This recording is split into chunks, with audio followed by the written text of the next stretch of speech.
à votre avis, Ouais. est-ce que ça n'est pas redondant d'être à la fois dans le domaine de la vue et dans le domaine de l'ouïe? Redondant? Redondant. Oh, oui. Alors, redondant, ça veut dire... Oui, je vois ce que ça veut dire. Je vois ce que veut dire. Bah, Mais redondant. je m'attendais pas à cette question-là. Je suis étonné. C'est pour ça que je dis redondant, point d'interrogation. Oui, non, mais je connais bien le... Bon, alors donc, pourquoi vous attendiez pas à cette question? Je ne m'attendais pas à cette question, mais je vous remercie de l'avoir posée. Alors, redondant, j'aurais tendance à dire non, mais j'ai peut-être tort. J'ai peut-être tort. Ben, est-ce que quand quelque chose est vu, il faut aussi que ce soit dit?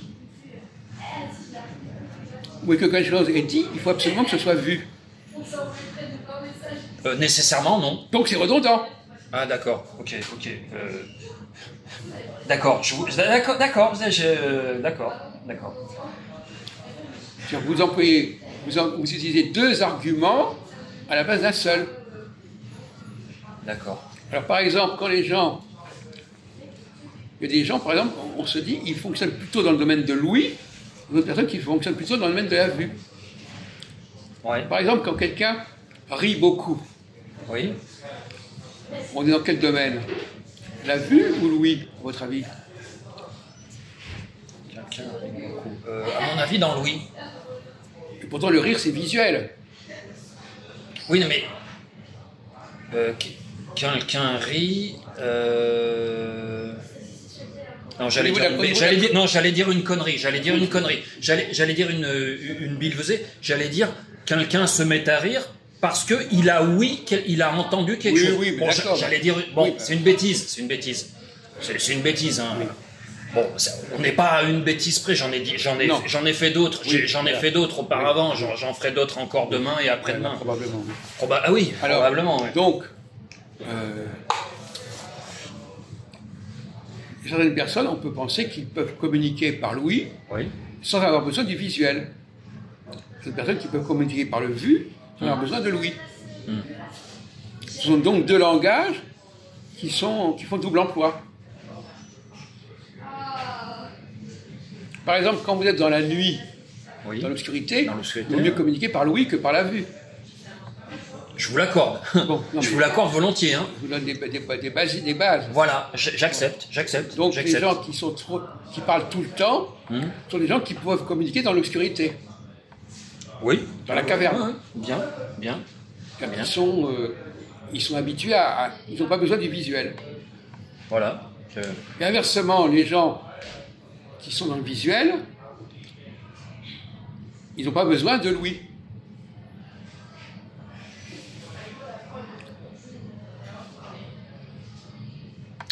Ceux qui sont dans le visuel se sentent peut-être mal à l'aise, alors quand l'obscurité arrive. Ah ben on est d'accord là-dessus, ça c'est un problème. Voilà, on est d'accord. C'est un autre problème. Ok, d'accord, autant. Non mais je voulais juste être sûr. Ça va. Je voulais juste être sûr qu'on mais se comprend bien. La question n'est pas là. Je voulais juste... La question c'est que on a l'impression, quand vous regardez les sociétés, les différents groupes qui fonctionnent, vous apercevez que certaines personnes ont l'impression qu'ils sont habitués à vivre dans l'obscurité. D'où l'importance de la parole, l'importance du bruit. Il faut faire du bruit. Il faut faire du bruit. C'est comme s'ils étaient nés dans la caverne et qu'ils étaient nés dans un monde où il n'y avait pas besoin de voir les choses. Je vais vous donner un autre exemple.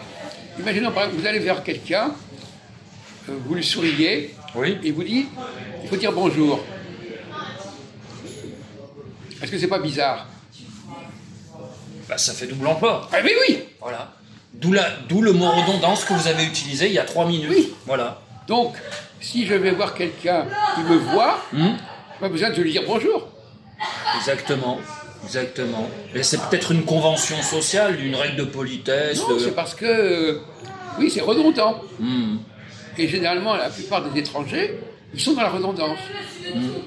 Ils ont besoin qu'on parle en même temps qu'on montre. Alors que les Français, eux, du moment qu'ils sourient, ils ont un geste, ils n'ont pas besoin de dire quelque chose. Donc les Parisiens, ils parlent moins que les étrangers. Ils ont moins besoin de parler. Ils ont besoin de dire tout le temps pardon, bonjour, etc. Parce qu'on regarde le visage de la personne et ce visage parle. Ah oui, oui, on lit les émotions sur le visage, oui. Et donc on a besoin d'être dans la parole. Oui, c'est pas nécessaire. Mais quand on vit dans un monde obscur, la parole est nécessaire. Donc, les gens qui veulent la parole sont les gens qui vivent dans l'obscurité.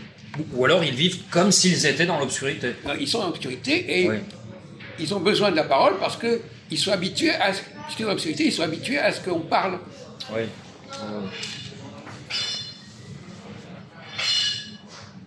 Donc ce sont quand même deux mondes qui cohabitent finalement quelque part. Mais alors la question qui se pose, mon cher Jean-Marc, c'est la question des visages. Est-ce qu'il y a des visages qui parlent mieux que d'autres? Certains visages sont plus expressifs que d'autres. Non, mais quand on prend les races, par exemple. Ah, d'accord. Je ne l'ai pas vu venir, celle-là. Oui. Effectivement. Alors, dans les pays asiatiques, les visages sont peut-être plus figés. Oui. L'émotion est difficilement perceptible quand on regarde le visage. Vous parlez. Voilà.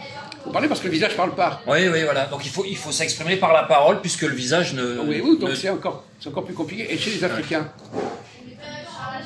Oh, bah le visage est assez expressif chez les Africains, non? Enfin, plus que chez les Asiatiques. Oui, mais moins que chez les Caucasiens. Ah, on est fermé? Oui. Ah, on va fermer. Ah, d'accord. Bon. Moins que les Caucasiens, oui. D'accord. Ouais. Donc, les Africains ont plus tendance à parler que les Caucasiens. Parce qu'ils expriment moins de choses au niveau de leur faciès que les Caucasiens. Donc les Caucasiens sont ceux qui ont le moins besoin de parler, qui sont le plus expressifs au niveau de leur visage que les autres catégories, que les autres races. Vous êtes d'accord? Quand vous dites les Africains, ça englobe également ceux qui ont déjà quitté l'Afrique et qui sont présents en Europe. Évidemment. Ils n'ont pas changé pour autant, je peux raconter. Ils n'ont pas changé, ou alors très peu. Non, mais de toute façon, même au niveau d'expression, ils sont comme ils sont. Ah, d'accord.